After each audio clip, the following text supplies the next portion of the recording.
오늘 설교 말씀의 제목은 세상에 귀신은 없다. 성경 말씀은 마가복음 5장 2절 한 절을 함께 봉독하겠습니다. 시작. 주께서 배에서 내리시자 곧 더러운 영을 지닌 어떤 사람이 무덤 사이에서 나와 주를 만나더라. 아멘. 오늘 봉독한 성경은 킹제임스 버전의 성경을 읽었습니다.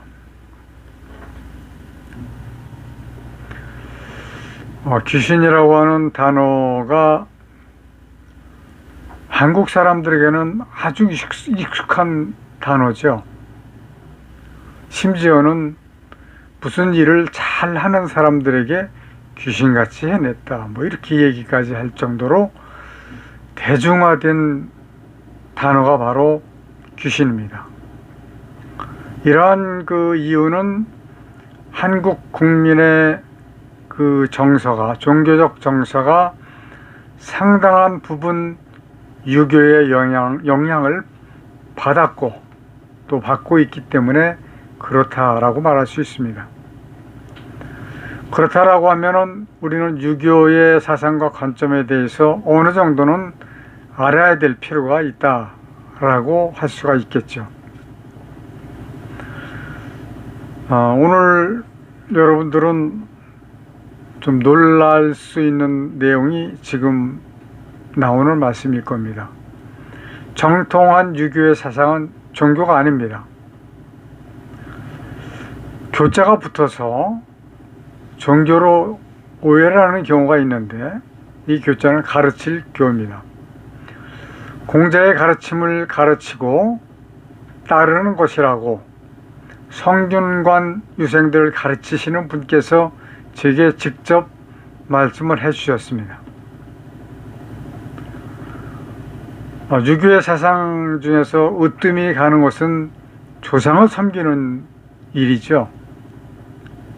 유교에서 으뜸 가는 사상.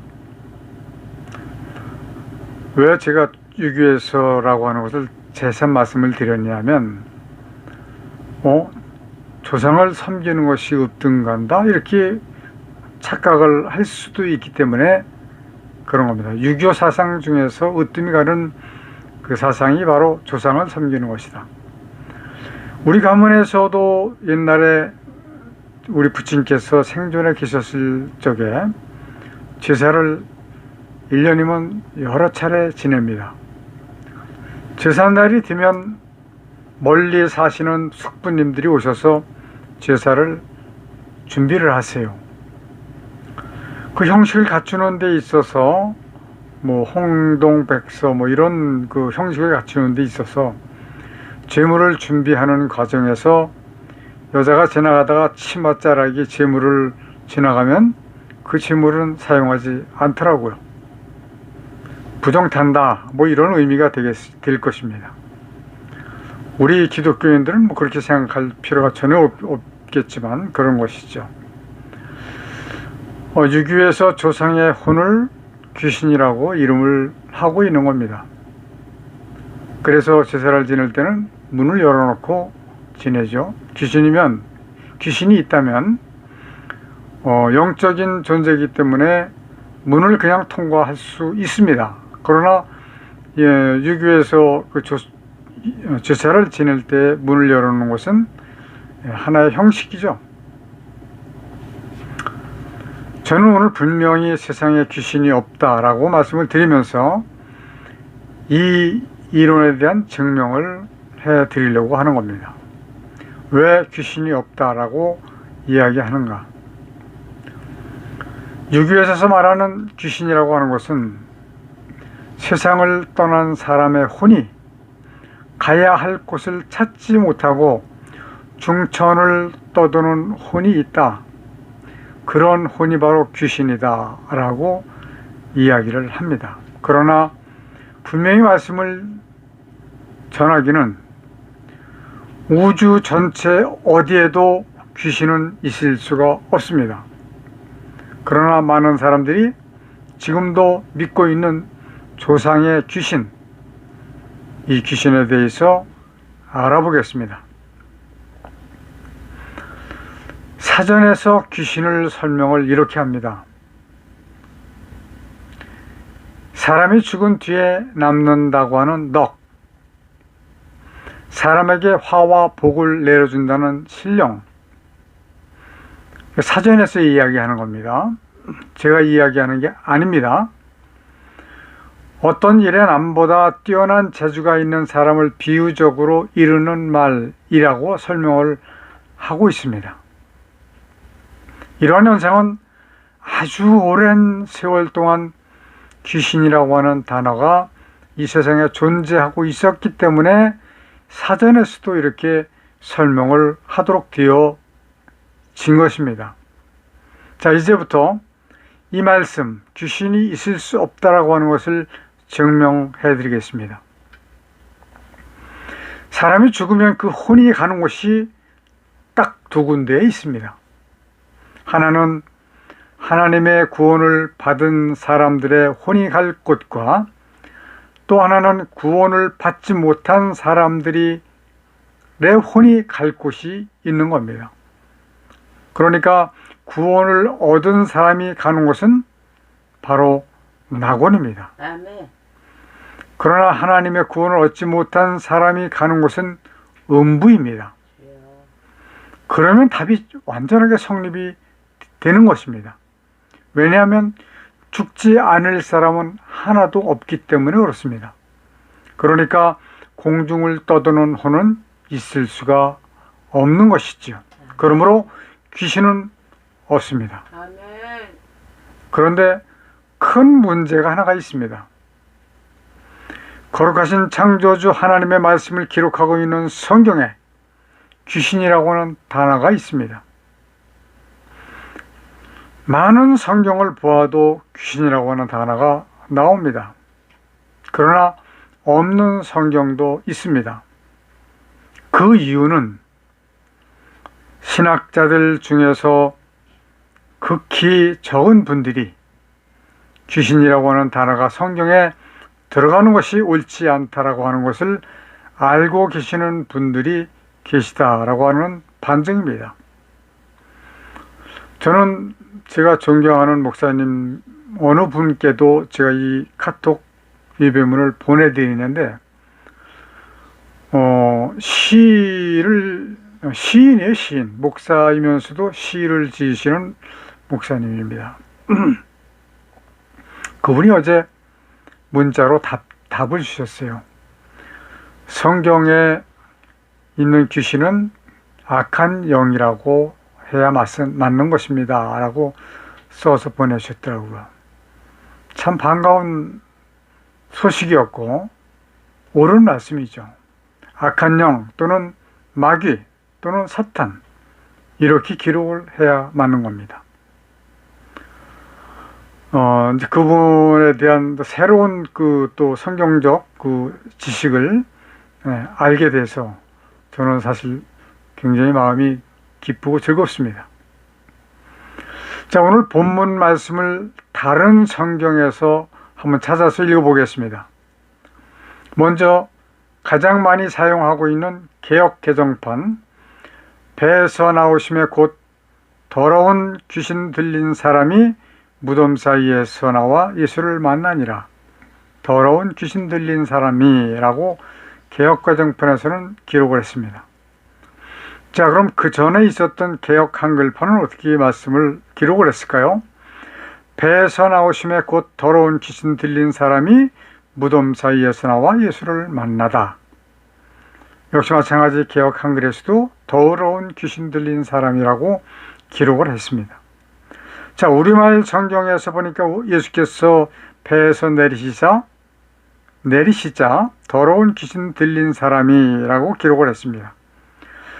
표준 새 번역에도 예수께서 배에서 내리시니 곧 악한 귀신 들린 사람 하나가 라고 기록을 했습니다. 귀신이라고 하는 단어가 개역 개정, 개역 한글 우리말 표준 새 번역 성경에는 귀신이라고 하는 단어를 그대로 사용을 했습니다. 자, 공동 번역에 보니까 예수께서 배에서 내리셨을 때에 더러운 악령 들린 사람 하나가 무덤 사이에서 나오다가 예수를 만나게 되었다 라고 기록을 하고 있습니다. 공동번역은 제대로 악한 영, 악령이라고 단적으로 기록을 했지만 악령이라고 기록한 것을 볼 때 또 그 뒤에 설명이 잘 해석이 되었습니다.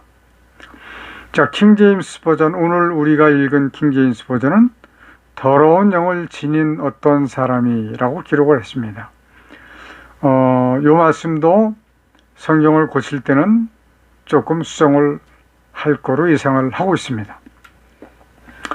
바른 성경에서는 예수께서 배에서 나오시니 곧 더러운 영에 들린 사람이 무덤들 사이에서 나와 예수님을 만났다 이렇게 기록을 하고 있습니다. 자, 여기서 우리가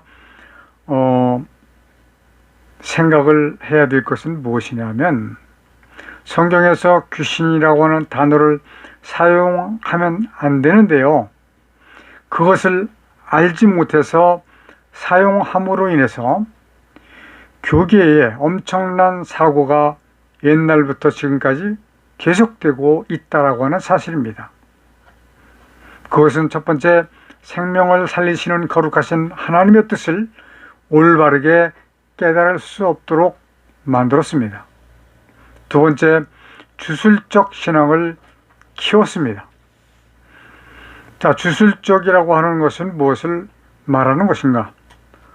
목회를 하는 데 있어서 분명한 것은 신도들에게 설교할 때, 설교를 하지 않을 때라도 하나님의 뜻을 알도록 해서 교인들이 거듭나게 해야 되는 것이 바로 목회의 목적입니다.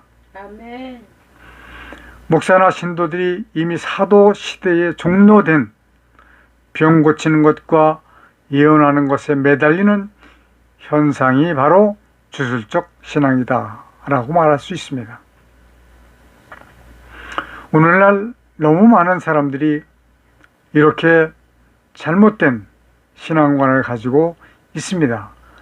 하루속히 빨리 고치지 않으면 구원의 영향을 받을 것입니다.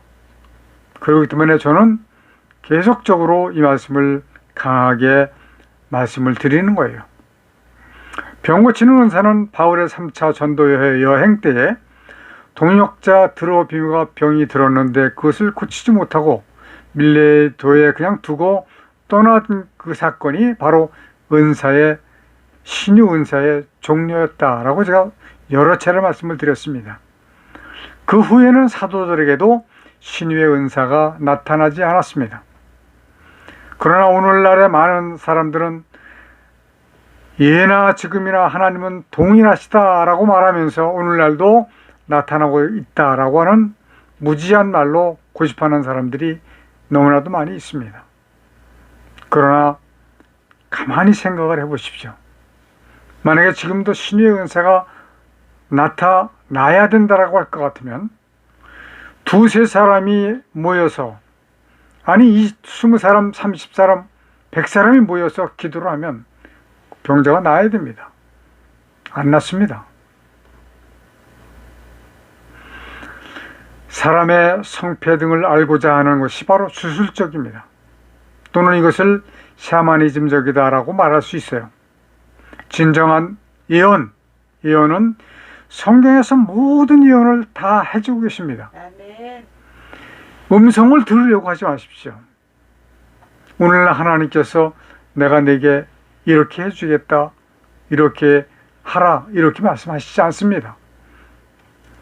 아마 그러한 음성을 들었다고 하면 분명히 99.9%는 사탄의 소리일 것이 분명합니다. 사람의 건강의 문제에 대해서는 스스로 관리를 잘해야 된다라고 제가 말씀을 여러 번 드렸습니다. 적당한 운동을 해야 되고 규칙적인 생활을 해야 되고 과학적인 식사 등의 요소들을 지적할 수가 있습니다. 만약에 성공의 요소를 말한다고 할 것 같으면 좋은 직장을 만나야 되고 또는 좋은 아이템을 가져야 됩니다. 그리고 좋은 파트너를 만나야 됩니다.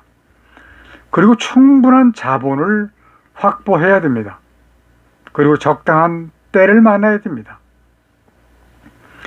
좋은 아이템, 충분한 자본, 좋은 파트너를 만났다고 하더라도 좋은 때를 만나지 못하면 성공할 수 없습니다. 그리고 요즘은 광고의 효과를 얻어야 됩니다. 텔레비전 광고, 라디오 광고도 중요하지만 근대에는 SNS 광고가 훨씬 더 활성화가 되고 있는 것을 볼 수가 있습니다. SNS, 지금 거리에 나가보면 아마 10명 중에 9명은 핸드폰을 보고 다녀요. 이게 바로 SNS입니다. 우리는 과학적인 이 SNS도 활용할 줄 알아야 된다라고 말씀을 드릴 수 있습니다. 이러한 설명을 드리는 이유는 세상에 있을 수 없는 귀신, 우리의 생각으로부터 지워버리셔야 됩니다. 아멘. 우주 어느 곳에도 귀신은 있을 수가 없습니다. 아멘. 다만 음부라고 하는 곳에는 그 옛날 구약의 시대부터 신약의 시대, 즉 누가복음 16장에서 말씀하시는 그 부자도 그 음부에서 지금 고통을 당하고 있습니다. 아멘. 또한 낙원에를 가본다라고 할 것 같으면 갈 수는 없지만 엘리야나 에녹이나 모세나 또한 바울이나 이러한 사도들이 있을 것이고, 그러나 눈을 씻고 자세히 보면 현대의 많은 먼저 세상을 떠난 목사나 장로나 교인들도 거듭나지 못해서 낙원으로 가지 못한 사람들이 많이 있을 것으로 보여집니다. 자, 그러면 성경에는 왜 귀신이라고 하는 단어가 들어갔는가? 물론 사람을 통해서 들어가게 되었지만 원천적인 원인은 악한 마귀의 계략이고 술수라고 볼 수 있습니다. 조선 말기의 조정에는 이수정이라고 하는 사람이 있었습니다. 그는 일본군의 침략을 받았을 적에 민비를 구출하고 일본을 거쳐서 미국으로 건너갔습니다. 그래서 어떤 그 과정에서 하나님을 섬기는 그 성도가 되었는지는 모르지만 미국으로 갔을 때에 성경을 한글로 번역하는 일을 협력을 한 사람입니다. 물론 다른 한국인도 있었을 수도 있지만 제가 알고 있는 범위에서는 이 이수정이라고 하는 사람밖에 없습니다. 원어에는 사탄, 마귀, 악한 영이라고 되어 있기 때문에 원어를 번역하는 그 미국 성경학자들이 한국의 그 뭐라 그럴까요? 그 흐름, 역사 이런 것들을 그 이수정 씨한테 물어보니까 그는 조선에는 귀신도 있다라고 말을 했을 것으로 예상이 되고, 그래서 그 귀신이라고 하는 단어를 성경에다가 집어넣지 않았나, 그렇게 보여지는 겁니다. 이러한 현상들이 곧 악한 사탄의 술수라고 하는 그런 말입니다. 물론 이수정이라고 하는 사람을 통해서 마귀가 한 짓이라고 하는 것입니다. 자, 이제 성경에서 귀신이라고 하는 단어를 하루속히 빼서 버려야 됩니다. 지금도 유명하고 큰 교회 목사님도 귀신이라고 하는 단어를 거침없이 사용하는 이유가 무엇입니까? 성경 안에 귀신이라고 하는 단어가 있으니까 사용하는 겁니다. 그렇다고 하면 그 잘못된 그 행위가 옛날 번역한 그 신학자들에게 다 갈까요? 그것을 알아차리지 못한 목사들에게도 책임이 있는 겁니다. 그래서 저는 이것을 지금 계속해서 말씀을 드리는 겁니다. 알아듣고 귀신이라고 하는 단어를 사용하지 않아야 된다라고 하는 것을 강력하게 말씀을 드리는 겁니다. 공자의 가르침을 따르는 유기로부터 발생한 귀신을 귀신 신자, 신자가 귀신 신자입니다. 거룩하신 창조주 하나님께 사용한다고 하는 것은 용납할 수 없는 일이지요. 어떻게 귀신 신과 신을 거룩하신 여호와 하나님의 신을 같이 쓸 수가 있습니까? 그래서 저는 오래전에 한자로 여호와 신자를 도안을 했습니다.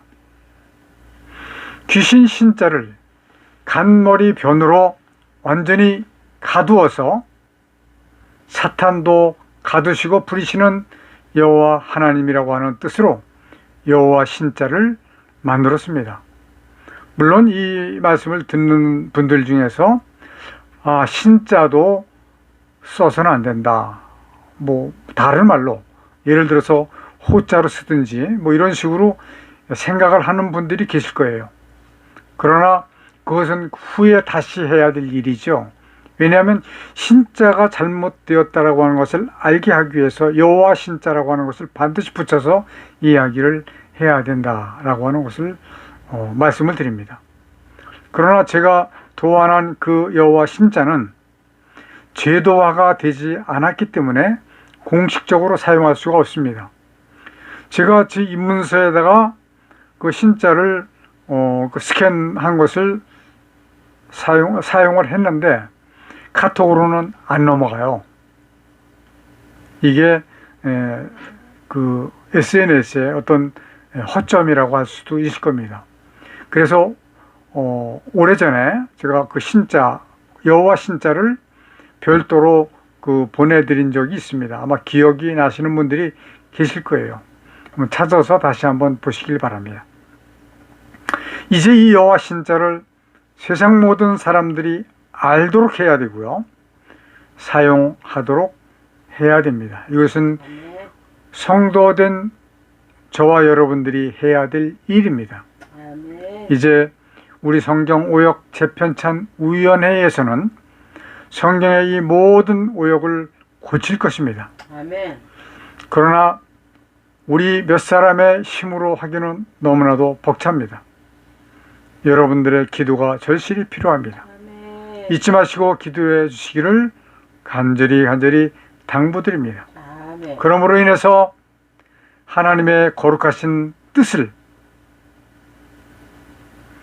하나님의 온 백성이 깨달아서 모든 교인이 거듭남으로 말미암아 성도가 되어서 구원받는 생명들이 될 수 있기를 간절히 소망합니다. 기도하십시다.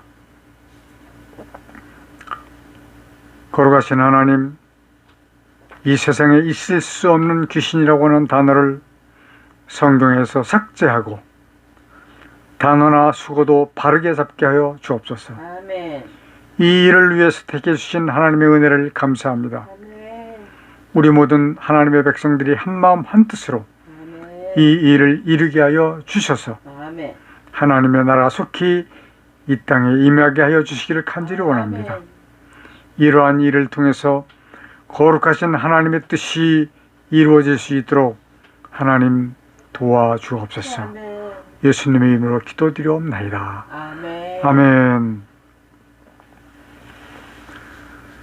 마귀를 감금해 놓으셨던 이 땅에 하늘과 땅과 만물을 지으시고 그 가운데 하나님의 뜻을 이루시기 위해 인간을 도구로 쓰시는 하나님의 크신 은혜와 아담의 범죄로 사망 가운데 빠진 인간을 구원하시기 위해 대속제물로 보내주신 독생자 예수 그리스도의 십자가에서 흘리신 보혈의 은혜와 마지막 심판을 위하여 구원받을 자를 더하시기 위해 복음을 전파하도록 우리와 함께 해주시도록 주께서 보내주신 성령님의 함께 하시는 은혜가 우리와 함께 예배하는 성도들에게 충만히 임하여 주시기를 간절히 축원하옵나이다.